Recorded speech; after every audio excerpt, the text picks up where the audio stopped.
ಆಧ್ಯಾತ್ಮಿಕ ಲೋಕದ ಮಿನುಗುವ ನಕ್ಷತ್ರಗಳಾಗಿ ಜಗತ್ತಿಗೆ ಜ್ಞಾನದ ಸಂದೇಶಗಳನ್ನು ಕೊಟ್ಟಿರ್ತಕ್ಕಂಥ ಸಿದ್ದೇಶ್ವರಪ್ಪಂಗಳವರ ಪಾದ ಪದ್ಮಗಳಿಗೂ ಕೂಡ ಎನ್ನ ಅನಂತ ಕೋಟಿ ದೀರ್ಘದಂಡ ನಮಸ್ಕಾರಗಳನ್ನು ಭಕ್ತಿಯಿಂದ ಸಮರ್ಪಿಸಿ,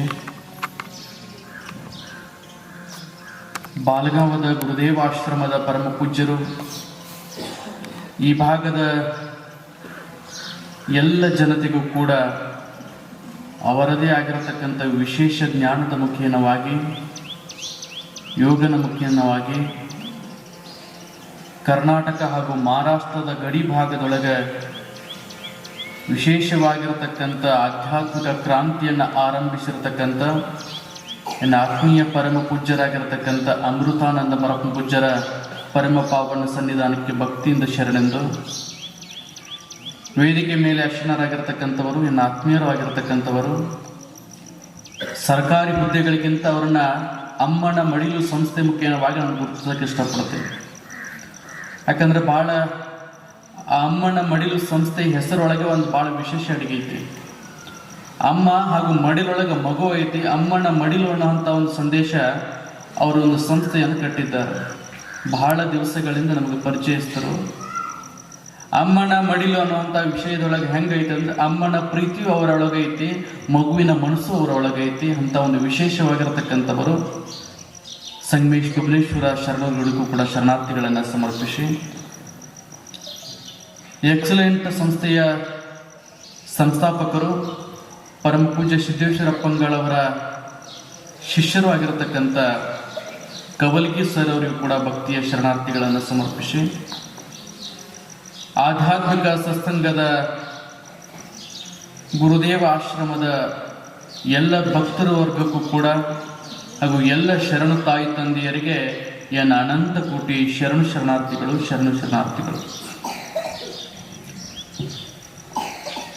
ಆಗಲೇ ಕವಲ್ಗಿ ಸರ್ ಹೇಳ್ದಂಗ ಸಾಧ್ಯ ಇಲ್ಲ, ನಾವು ಹೇಳಕ್ ಬಂದವರಲ್ಲ, ನಾವು ಕೇಳ್ಬೇಕಂತ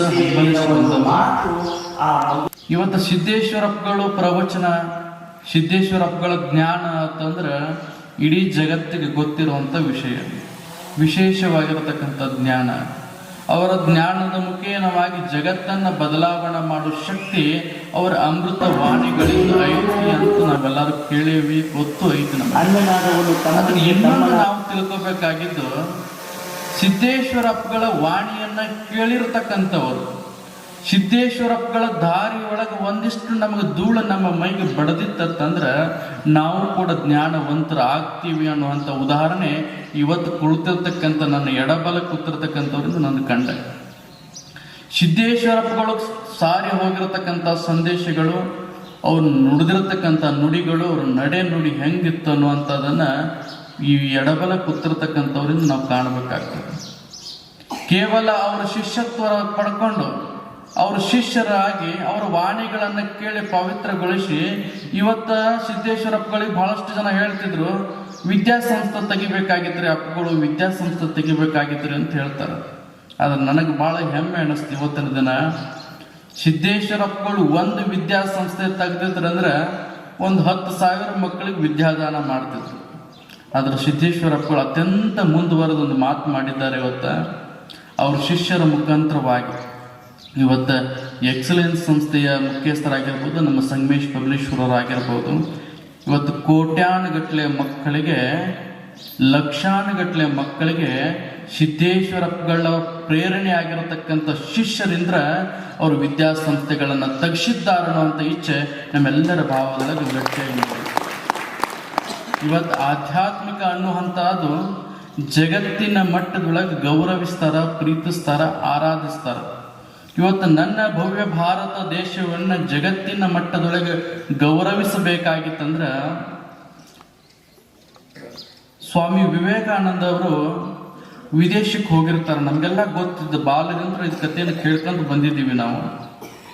ಚಿಕಾಗೋ ಅನ್ನುವಂಥ ನಗರಕ್ಕೆ ಹೋಗಿರ್ತಾರ. ಅವರು ತೊಟ್ಟಿರ್ತಕ್ಕಂಥ ಉಡುಪುಗಳನ್ನು ನೋಡ್ತಾರ.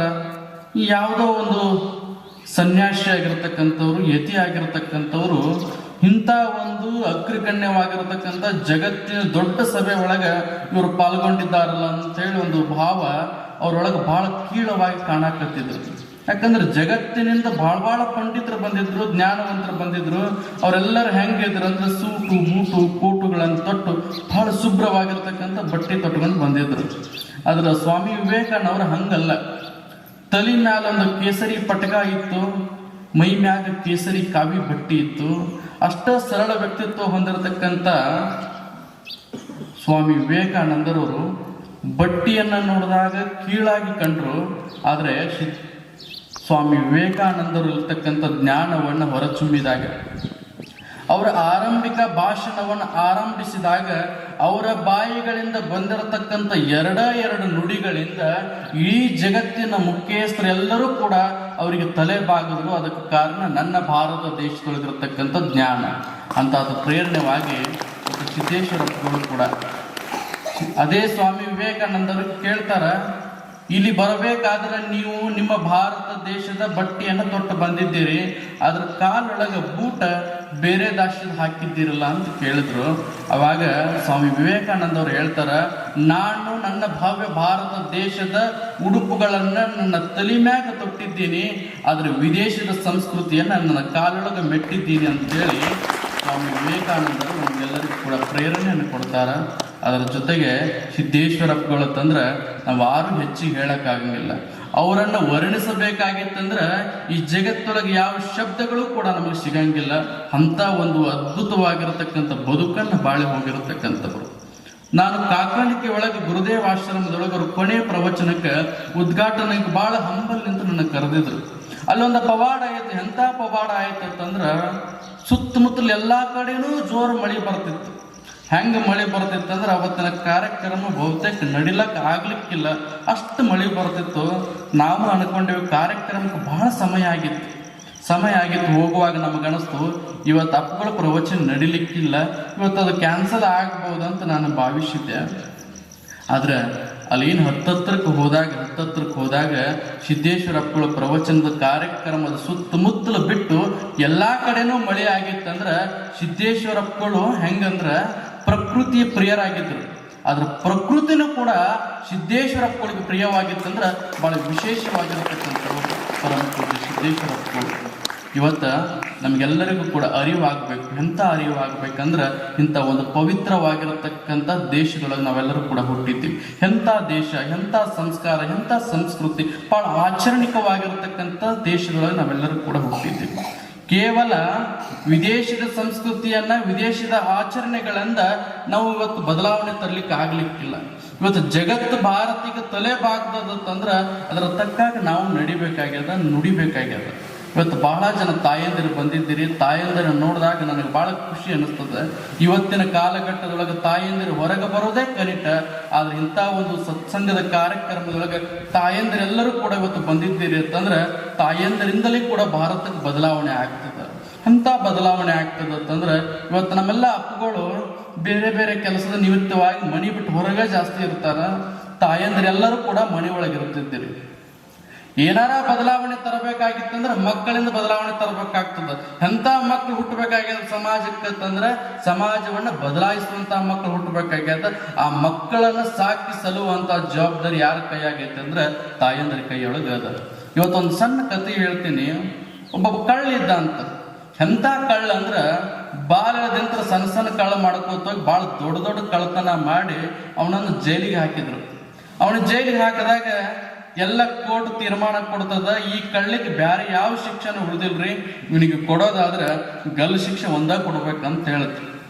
ಅವಾಗ ಆತನನ್ನು ಒಂದು ಕೋಣೆ ಒಳಗೆ ಇಟ್ಕೊಂಡು ಕೇಳ್ತಾರ, ನೋಡಪ್ಪ ನೀನು ಮಾಡಿರ್ತಕ್ಕಂಥ ಎಲ್ಲ ಅಪರಾಧಗಳು ಸಾಬೀತಾಗಿದ್ದಾವು, ನಿನಗೆ ಬ್ಯಾರೆ ಯಾವ ಶಿಕ್ಷೆನೂ ಉಳಿದಿಲ್ಲ, ನಿನಗೆ ಕೊಡೋದಾದ್ರೆ ಗಲ್ಲು ಶಿಕ್ಷೆನೆ ಕೊಡ್ಬೇಕಂತ ತೀರ್ಮಾನ ಆಗೈತಿ ಅಂತ ಹೇಳಿದ್ರು. ಅವಾಗ ಒಂದು ಕೋಟಿಂದ ವಾಡಿಗೆ ಇರ್ತದೆ. ಎಂತ ವಾಡಿಗೆ ಅಂತಂದ್ರೆ ನಿನ್ನ ಕೊನೆ ಆಸೆ ಏನೈತಿ ಹೇಳಪ್ಪ, ನಿನ್ನ ಕೊನೆ ಆಸೆ ಇಟ್ಟು ನಾವು ಈಡೇರಿಸ್ತೀವಿ ಅಂತ ಹೇಳ್ತಾರ. ಅವಾಗ ಕಳ್ಳ ಹೇಳ್ತಾನಂತ, ಅಪರಾಧಿ ಹೇಳ್ತಾನಂತ, ನನ್ನ ಕೊನೆ ಆಸೆ ಬೇರೆ ಏನೂ ಇಲ್ರಿ, ನನ್ನ ತಾಯಿನ ಒಂದ್ಸಲ ನನ್ನ ಮುಂದೆ ಕರ್ಕೊಂಡು ಬರ್ರಿ, ನನ್ನ ಕೊನೆ ಆಸೆ ಅದ ಅಂತ ಹೇಳ್ತಾನೆ. ಆಯ್ತು ಅಂತ ಹೇಳಿ ಆ ತಾಯಿನ ಹುಡ್ಕೊಂಡು ಕರ್ಕೊಂಡು ಬಂದು ಆ ಅಪರಾಧಿ ಮುಂದೆ ತಂದು ನಿಲ್ಲಿಸ್ತಾರ. ಅವಾಗ ತಾಯಿ ಹೇಳ್ತಾಳ, ನಿನ್ನನ್ನ ಹೊತ್ತು ಹೆತ್ತು ಸಾಕಿ ಸಲುವಿ ಇವತ್ತು ದೊಡ್ಡವನನ್ನಾಗಿ ಮಾಡಿದ್ದೀನಿ, ಆದ್ರೆ ಇವತ್ತಿನ ದಿನ ನೀನು ಸಮಾಜದೊಳಗೆ ಕೆಟ್ಟವಣ್ಣು ಅಂತ ಪಟ್ಟ ನೀನು ಹಣಿ ಕಟ್ಕೊಂಡು ಬಿಟ್ಟು ಇಂಥ ಒಂದು ಕೊನೆಗಾಲದೊಳಗೆ ನಾಳೆ ನಾಡದ ಸಾಯುವಂತ ಕ್ಷಣದೊಳಗೆ ನನ್ನನ್ನು ಮುಂದೆ ಕರೆಸಿ ಮತ್ತಾಕೆ ನನಗೆ ನೋವು ಮಾಡುತ್ತಿ ಅಂತ ಹೇಳಿ ಆ ತಾಯಿ ಮಗನಿಗೆ ಕೇಳ್ತಿರ್ತಾಳಂತ. ಅವಾಗ ಕಳ್ಳ ಅಪರಾಧಿ ಹೇಳ್ತಾನ, ಯವ್ವ ಸಮಾಜಕ್ಕೆ ಗೊತ್ತಾಗಬೇಕಾಗೈತಿ, ನಾನೊಬ್ಬ ಅಪರಾಧಿ ಆಗಬೇಕಾಗಿತ್ತಂದ್ರೆ, ನಾನೊಬ್ಬ ಕಳ್ಳ ಆಗಬೇಕಾಗಿತ್ತಂದ್ರೆ, ನಾನೊಬ್ಬ ದರೋಡೆಕೋರ ಆಗಬೇಕಾಗಿತ್ತಂದ್ರೆ ಇದಕ್ಕೆ ಕಾರಣ ಏನು ಅನ್ನುವಂಥದ್ದು ಸಮಾಜಕ್ಕೆ ತಿಳಿಬೇಕಾಗ್ಯದವ ಅಂತ ಹೇಳಿದ್ರು. ಅವಾಗ ಯಾರಪ್ಪ ಕಾರಣ ನೀನು ಇಷ್ಟೆಲ್ಲ ಅಪರಾಧ ಮಾಡ್ಲಕ್ಕಂತ ಕೇಳಿದಾಗ ಆ ಅಪರಾಧಿ ಹೇಳ್ತಾನಂತ, ಯವ್ವ ಇದಕ್ಕೆಲ್ಲ ಕಾರಣ ನೀನ ಅದಿ ನೋಡು ಅಂತ ಹೇಳಿದ್ರು. ಹೆತ್ತ ಕರಳು ಚುರು ಅಂತು. ಹೆಂಗ ಸಾಕಿ ಸಲುವಿದಳತ್ತಂದ್ರ ಹೊಟ್ಟಿಯೊಳಗಿಟ್ಕೊಂಡು ತನಗಿಂತಲೂ ತನ್ನ ಮಗನ ಜೋಪಾನ ಮಾಡಿಕೊಂಡು ತಾ ಎಷ್ಟೋ ನೋವು ಬಂದ್ರುಗಳನ್ನ ಸಹಿಸಿಕೊಂಡು ಒಂದು ಮಗನಿಗೆ ಜನ್ಮ ಕೊಟ್ಟಿರ್ತಾಳ ತಾಯಿ. ಮಗನ ಬಾಯಿ ಒಳಗ ನಾನು ಕೆಡಕ್ ಕಾರಣ ನೀನ ಅಂದಾಗ ತಾಯಿ ಕರಳು ಚುರ್ರ ಅಂತು. ಅವಾಗ ಕೇಳ್ತಾಳ ತಾಯಿ, ಯಾಕಪ್ಪ ನಾನು ಕಾರಣ ಅಂತ ಕೇಳಿದಾಗ ಆ ಅಪರಾಧಿ ಹೇಳ್ತಾನಂತ, ಆ ಮಗು ಹೇಳ್ತಾನಂತ, ಯವ್ವ ನಾನೊಂದು 5 ವರ್ಷದ ಬಾಲಕ್ಕಿದ್ದೆ. ನನಗ ಒಂದು ಮಾರ್ಕೆಟ್ ಒಳಗೆ ನಿನ್ನ ಕೈ ಹಿಡ್ಕೊಂಡು ಬಾಜಾರದೊಳಗೆ ನಾನು ಹೊಂಟಿದ್ದೆ, ನೀನು ನನ್ನ ಕರ್ಕೊಂಡು ಹೊಂಟಿದ್ದಿ. ಅವಾಗ ನನಗೆ ಬಹಳ ಹಶುವಾಗಿತ್ತು, ನನಗೊಂದು ಹಣ್ಣು ತಿನ್ನಂಗಾಗಿತ್ತು. ಒಂದು ಹಣ್ಣು ಕೊಡಸವ ಅಂತೇಳಿ ನಿನ್ನ ಸೆರಗ ಜಗ್ಗಿ ಯವ್ವ ಹಣ್ಣು ಕೊಡಸು ಅಂತೇಳಿ 1 ಕಿಲೋಮೀಟರ್ ತನಕನೂ ನಿನಗೆ ಬೇಡ್ದೆ ನೀ ಏನು ಕೊಡ್ಸಾಕ್ ನನಗೆ ಹೋಗ್ಲಿಲ್ಲ. ಆದ್ರೆ ನಾ ಹಂಗ ಸುಮ್ ಬಿಡ್ಲಿಲ್ಲ. ನಿನ್ನ ಕೈ ಕಸರ್ಕೊಂಡು ಹೊಡ್ಕೊಂತ ಹೋಗಿ ಭಾಗವಾನರ ಬುಟ್ಟಿ ಒಳಗಿಂದ ಒಂದು ಹಣ್ಣು ನಾನು ತುಡುಗು ಮಾಡಿ ತಂದೆವ. ತಗೊಂಡು ನಾನು ಹಂಗ ಬಿಡ್ಲಿಲ್ಲ, ಹೊಡ್ಕೊಂತ ನೀನು ಮಣಿಗೆ ಹೋಗಿದ್ದಿ, ನಾನು ಮಣಿಗೆ ಬಂದೆವ. ನೀನ್ ನನಗೆ ಹಣ್ಣು ಕೊಡಿಸು ಅಂದ್ರೆ ನೀನು ಕೊಡಿಸ್ಲಿಲ್ಲ. ನೋಡಿಲ್ಲಿ ನಾನು ಹಣ್ಣನ್ನು ಕೇಳುವಂತಹದ್ದು, ಸಿದ್ದೇಶ್ವರಪ್ಪಂಗಳವರ ಚರಿತ್ರೆಗಳನ್ನ ಕೇಳುವಂತಹದ್ದು, ಇವತ್ತು ಭಗವಂತನ ಚರಿತ್ರೆಯನ್ನ ಶ್ರವಣ ಮಾಡುವಂತಹದೇ ಶ್ರವಣ ಮಾಸ. ಅಂತ ಸೌಭಾಗ್ಯ ಈ ಭಾಗದ ಎಲ್ಲ ಭಕ್ತರಿಗೂ ಅಮೃತಾನಂದ ಪರಮ ಪೂಜ್ಯರಿಂದ ಒದಗಿ ಬಂದದ. ನೀವು ಸದುಪಯೋಗ ನೀವೆಲ್ಲರೂ ಕೂಡ ಬಳಸ್ಬೋದು. ಕೇವಲ ಏನು ತಾಯಿ ತಂದೆಯರು ಬಂದಿದ್ದೆಲ್ಲ ನೀವಷ್ಟ ಬಂದ್ರೆ ಸಾಲಿಕ್ಕಿಲ್ಲ. ಆಗಲೇ ನಮ್ಗೆ ಸಂಗಮೇಶನವ್ರು ಬಹಳ ಮಾರ್ಮಿಕವಾಗಿ ಹೇಳಿದ್ರು, ನೀವಷ್ಟ ತಿಳ್ಕೊಂಡು ಹೋಗ್ತೀರಿ. ಇವತ್ತು ಬಹಳ ಅಮೂಲ್ಯವಾಗಿರತಕ್ಕಂಥದ್ದು ಮುಂದೆ ದೇಶಕ್ಕೆ ಕಟ್ಟುವಂತ ನನ್ನ ಮಕ್ಕಳು. ಇವತ್ತು ಮಕ್ಕಳನ್ನ ಕರ್ಕೊಂಡು ಬರ್ರಿ, ಇಂಥ ಒಂದು ಧರ್ಮ ಸಭೆಯ ಮುಖಾಂತರವಾಗಿ, ಇಂಥ ಒಂದು ಸತ್ಸಂಗದ ಮುಖೇನವಾಗಿ, ಪರಮ ಪೂಜ್ಯರ ಪಾದದ ಧೂಳದ ಮುಖಾಂತರವಾಗಿ ಜಗತ್ತು ಬದಲಾವಣೆ ಆಗ್ತದೆ ಅನ್ನುವಂಥ ಇಚ್ಛೆ ನಮ್ಮೆಲ್ಲರೊಳಗೆ ಅದ. ಇವತ್ತು ಸಿದ್ದೇಶ್ವರಪ್ಪಂಗಳವರ ವರಪುತ್ರನಾಗಿರ್ತಕ್ಕಂಥವ್ರು ಅಮೃತಾನಂದ ಸ್ವಾಮೀಜಿಯವರು. ಇವತ್ತು ಅವ್ರ ಹೆಸರಿನೊಳಗೆ ಒಂದು ತತ್ವ ಅಡಿಗೆದ. ಅಮೃತಾನಂದ ಅಂತಂದ್ರೆ ನಮ್ಗೆಲ್ಲರಿಗೂ ಕೂಡ ಅಮೃತವನ್ನ ಕುಡಿದ್ರೆ ನಾವು ಚಿರಂಜೀವಿಯಾಗಿ ಬದುಕ್ತೀವಂತ ಶಾಸ್ತ್ರ ಹೇಳ್ತಿತ್ತು. ಆದ್ರೆ ಇವತ್ತು ನೀವು ಚಿರಂಜೀವಿಯಾಗಿ ಬದುಕಬೇಕಾಗಿತ್ತಂದ್ರೆ ಅಮೃತಾನಂದ ಪೂಜ್ಯರ ಅಮೃತವಾಣಿಯನ್ನು ಕೇಳಿದಾಗ ಇವತ್ತು ನಮ್ಗೆ ಕೊಟ್ಟಿರ್ತಕ್ಕಂಥ ಆಯುಷ್ಯದೊಳಗ ಪೂರ್ಣವಾಗಿ ನಾವು ಬದುಕ್ತೀವಿ ಅನ್ನೋಂಥ ಇಚ್ಛೆ ನಮ್ಮೆಲ್ಲರಿಗೂ ಇರಬೇಕಾಗ್ತದೆ. ಎಂಥ ಶರೀರ ಕೊಟ್ಟಾರ ಅಂದ್ರೆ ಅಲ್ಪ ಆಯುಷ್ಯ ನಮ್ಗೆಲ್ಲರಿಗೂ ಕೂಡ. ಇವತ್ತು ಮೊದಲು 100 ವರ್ಷ ಬದುಕ್ತಿದ್ರು, ಇವತ್ತು ನಮ್ಮ 100 ವರ್ಷ ಬದುಕ್ಲಕ್ ಆಗ್ಲಿಕ್ಕಿಲ್ಲ.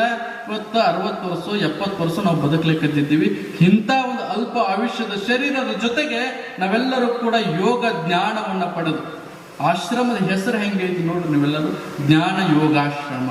ಜ್ಞಾನ ಯೋಗ ಇವೆರಡೂ ಇತ್ತಂದ್ರೆ ಅಮೃತಕ್ಕಿಂತಲೂ ಮಿಗಿಲಾಗಿರತಕ್ಕಂಥದ್ದು ಜ್ಞಾನ ಯೋಗವನ್ನು ನೀವು ಪಡೆದಾಗ ಈ ಭಾರತ ದೇಶದೊಳಗೆ ಹುಟ್ಟಿರ್ತಕ್ಕಂಥ ಪ್ರತಿಯೊಬ್ಬರು ಕೂಡ ಪುಣ್ಯವಂತರಾಗಿ ಬದುಕ್ತೀರಿ. ಇಂಥ ಒಂದು ಪರಮ ಪೂಜ್ಯರ ಸನ್ನಿಧಾನದೊಳಗೆ ಸಿದ್ದೇಶ್ವರಪ್ಪಂಗಳವರ ಪಾದ ಧೂಳವನ್ನು ಪಡೆದಿರತಕ್ಕಂಥ ನಾವೆಲ್ಲರೂ ಕೂಡ ಈ ಭರತ ಭೂಮಿ ಹುಟ್ಟಿರ್ತಕ್ಕಂಥವೆಲ್ಲರೂ ಕೂಡ ನಾವು ಸ್ವಾರ್ಥವಂತ ಬದುಕಿ ಇವತ್ತು ಸಿದ್ದೇಶ್ವರಪ್ಪಗಳವರ ಅಮೃತವಾಣಿಯನ್ನ ಅವರ ಮುಖೇನವಾಗಿ ಅಮೃತಾನಂದ ಪೂಜ್ಯರು ಕೂಡ ನಮ್ಮೆಲ್ಲರಿಗೂ ಕೂಡ ಮಾರ್ಗದರ್ಶನವನ್ನು ನೀಡಾಕತ್ತಾರ. ಈ ಭಾಗವಾಗಿರ್ತಕ್ಕಂಥ ಅನೇಕ ಭಕ್ತರಿಗೆ ಅವರ ಸಂದೇಶದ ಮುಖಾಂತರವಾಗಿ ಈ ಭಾಗವನ್ನು ಬದಲಾವಣೆ ಮಾಡ್ಲಕತ್ತಿದ್ದಾರೆ. ಈ ಬದಲಾವಣೆ ಜಗತ್ತಿನುದ್ದಕ್ಕೂ ಕೂಡ ನಡೀಲಿ. ಈ ಒಂದು ಸಿದ್ದೇಶ್ವರಪ್ಪನವರ ಅಮೃತಾನಂದಪ್ಪಗಳ ಈ ಭಾಗ ಬರೇ ಮಹಾರಾಷ್ಟ್ರ, ಕರ್ನಾಟಕ, ಬಿಜಾಪುರ ಜಿಲ್ಲೆಗೆ ಸೀಮಿತ ಆಗಬಾರ್ದು. ದೇಶ ಮೀರಿ ವಿದೇಶದ ತನಕನೂ ಅವರ ಚರಿತ್ರೆ ಬೆಳೀಲಿ ಅಂತೇಳಿ ಭಾವವನ್ನು ಇಚ್ಛೆಪಡಿಸಿ ನಮ್ಮನ್ನು ಕೂಡ ಅತ್ಯಂತ ಗೌರವಪೂರ್ವಕವಾಗಿ ಇವತ್ತು ಮಾತೃಹೃದಯ ಪರಮ ಪೂಜೆ ಅತ್ಯಂತ ಗೌರವಪೂರ್ವಕವಾಗಿ ಕರೆಸಿ ಗೌರವಿಸಿರತಕ್ಕಂತಹ ಈ ಸಂಸ್ಥೆಯ ಹಾಗೂ ಈ ಆಶ್ರಮದ ಎಲ್ಲ ಭಕ್ತರಿಗೂ ಕೂಡ ಭಕ್ತಿಯಿಂದ ವಂದಿಸಿ ನಾನು ಮಾತಿಗೆ ವಿರಾಮ ಕೊಡುತ್ತೇನೆ. ಸರ್ವರಿಗೂ ಶರಣ.